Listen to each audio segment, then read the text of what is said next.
ములకల చెరువు excise CI హిమబిందుపై ప్రభుత్వం వేటు వేసింది. మరింత సమాచారం మా ప్రతినిధి మురళిని అడిగి తెలుసుకుందాం.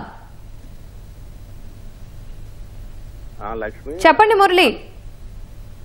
లక్ష్మి, అన్నమయ్య జిల్లా ములకల చెరువులో కల్తీ మద్యం వ్యవహారం బయటపడిన నేపథ్యంలో ప్రభుత్వం కూడా ఈ ఘటన పైన తీవ్రంగా పరిగణిస్తుంది. గత 4 రోజుల నుంచి కూడా ములకల చెరువు ప్రాంతంలో, అదేవిధంగా ఇబ్రహీంపట్నంలో పెద్ద ఎత్తున కల్తీ మద్యం లభ్యమైంది. ప్రధానంగా ములకల చెరువు ప్రాంతంలో హైవే సమీపంలో ఒక గోడౌన్ లో పెద్ద ఎత్తున కల్తీ మద్యం దాదాపు 3-4 నెలల నుంచి తయారవుతూ ఇతర ప్రాంతాలకు సరఫరా అవుతున్నప్పటికీ స్థానికంగా అక్కడే ఎక్సైజ్ పోలీస్ స్టేషన్ కూడా ఉంది. అయినప్పటికీ కూడా ఈ వ్యవహారం పైన ఈ కల్తీ మద్యాన్ని పసిగట్టలేకపోయారు. ఇది ఎంత పూర్తిగా ఎక్సైజ్ శాఖ వైఫల్యమేనని కూడా ప్రభుత్వం భావించింది. అందులో భాగంగానే ములకల చెరువు ఎక్సైజ్ సిఐ హిమబిందు పైన రాష్ట్ర ప్రభుత్వం వేటు వేసింది. ఆమెను వెంటనే విధుల నుంచి తొలగిస్తూ విజయవాడ ఎక్సైజ్ కమిషనరేట్ కార్యాలయానికి అటాచ్ చేస్తూ ఉన్నతాధికారులు ఉత్తర్వులు జారీ చేశారు. ఉన్న ఫలంగా ఆమె విజయవాడ కమిషనరేట్ కార్యాలయంలో రిపోర్ట్ చేయాలని కూడా ఆదేశించారు.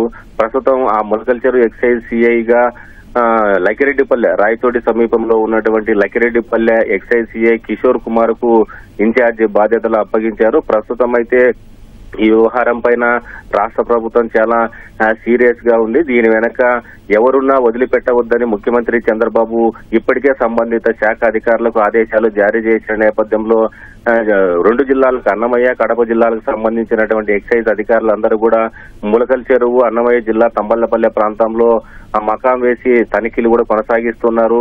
నిన్ననే మరో 2 గ్రామాల్లో కూడా తనిఖీలు చేసి పెద్ద ఎత్తున కల్తీ మద్యం బాటిల్ను కూడా స్వాధీనం చేసుకున్నట్లు మనకు సమాచారం ఉంది. ఈ కేసులో ఇప్పటికే 14 మంది పైన కేసులు నమోదు చేసినటువంటి ఎక్సైజ్ పోలీసులు 10 మందిని అరెస్ట్ చేశారు. మరో 4 కీలక వ్యక్తుల కోసం కూడా గాలింపు చర్యలు చేపట్టారు.